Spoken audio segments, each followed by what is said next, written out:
is where the news is read. Television, children fed, unborn living. Coming up tonight, we'll be exploring the March on the Pentagon and the Rising Star, Carlos Hathcock. You're watching History Overload, and it's currently Monday morning. Earlier today in Washington, D.C., a protest broke out concerning the Vietnam War. Thousands of protesters took to the street, marching towards and eventually meeting the Pentagon. They were met by the U.S. Marshals, who were protecting the Pentagon. The riot has lasted for several hours, and we see no hope in it ending soon. We are told that hundreds of people have been arrested so far as a result of the riot. Now over to Rachel. The riot is heating up by the minute. Here's Robert, a protester in the event that is taking place today at the Pentagon. So tell me, what made you oppose the Vietnam War? I oppose the Vietnam War because I believe that the U.S. has no definite reason for joining the Vietnam War. The only thing that it has done is killed innocent humans. How do you feel watching a large amount of protesters being arrested? I'm frustrated by this. I feel like President Johnson could be doing more instead of ignoring our cause. Well, thank you for letting me interview you. We'll come back after a short commercial break to hear the success story of Carlos Hathcock. Need help with planning a meal? Campbell Soup has you and your family covered with many flavors from our wide selection. Any can you buy will automatically donate 5 cents to the war effort in Vietnam. Campbell Soup. Soup for lunch, soup for life. Carlos Hathcock. Carlos is a native of Arkansas and at the age of 17 enlisted in the U.S. Marine Corps. He's currently part of the 1st Marine Sniper Platoon Division. Hathcock recently volunteered for one incredibly dangerous mission in Vietnam. He had to crawl through enemy territory for 4 days and 3 nights. His end goal was to assassinate a Vietnamese army general. Luckily, Carlos's skills came in handy. He successfully assassinated the army general. And closing up the show tonight is the weather forecast. Thanks, Kayla. Today on this Monday morning it is currently 58 degrees and sunny.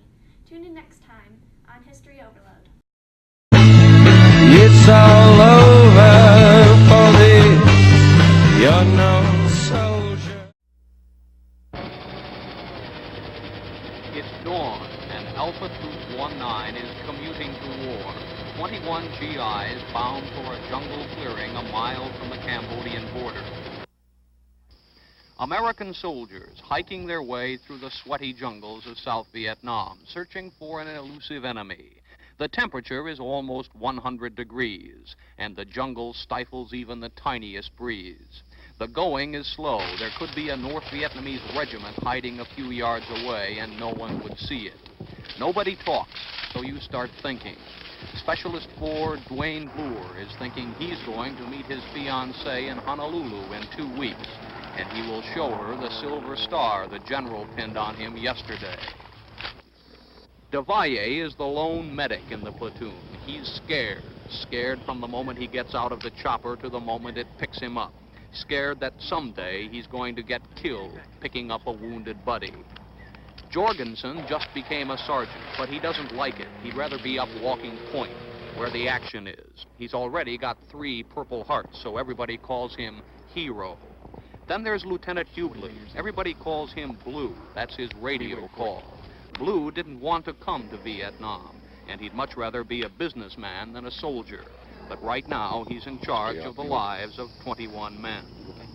Somewhere in this jungle, there's several hundred North Vietnamese soldiers who could wipe out this little American unit to the last man in an unguarded moment. Today, though, it's quiet. A few bunkers uncovered, then a quick lunch, and back down the trail to the pickup zone. Just a peaceful walk in the sun.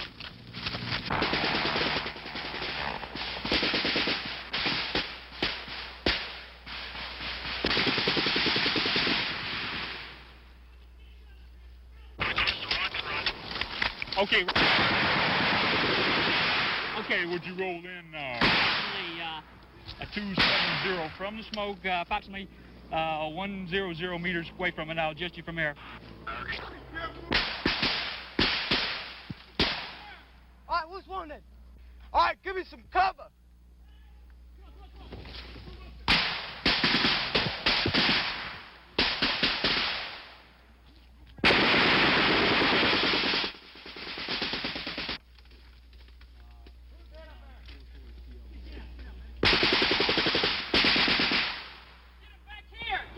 you can. Can you move them? Can you move them? Okay, try to bring them back here. Remember to stop the bleeding. And Devalle, the medic, having survived another rescue mission, brings back his wounded man. Who is it? Who is it? The question spreads down the line. Oh, Christ, it's Hero, the sergeant who likes to walk point. How bad is it? A couple of leg wounds. We were walking down the trail. Perimeter out here. I was walking point, and we noticed a side trail. It was one of the side trails we came down. It had more use on it than when we first came down it. So I looked up and spotted it was an NVA. He had a green uniform, had an AK, and it was like a quick draw old thing. I opened up in him. He opened up in me. Yeah, I'm afraid it works that way. But he's lying up there on the trail. Roger that. We haven't taken fire anywhere yet. I got hit in both legs. Pop smoke, 4-3. Pop a smoke over here. That's about it. Ed? Well, we've got 7 months in country now, 3 Purple Hearts. I don't need a 4th. The enemy soldier who shot Jorgensen cannot be found. He may have survived or dragged himself off to die. Most of the time, you never really know. The problem now is to get Hero out of here. So Blue calls in the medevac helicopter and sets up a perimeter to protect it. Hero has stopped making brave jokes now. The shock has worn off and the pain has begun.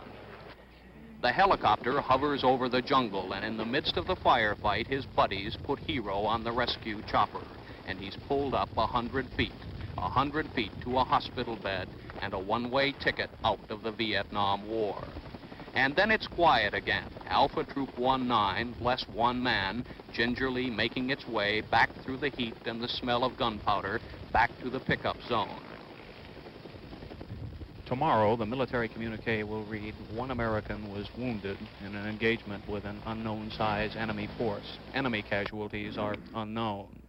But you've seen how it really was. Heroism, danger, fear, all rolled into one. Words don't describe it. Richard Threlkeld, CBS News, near the Cambodian border.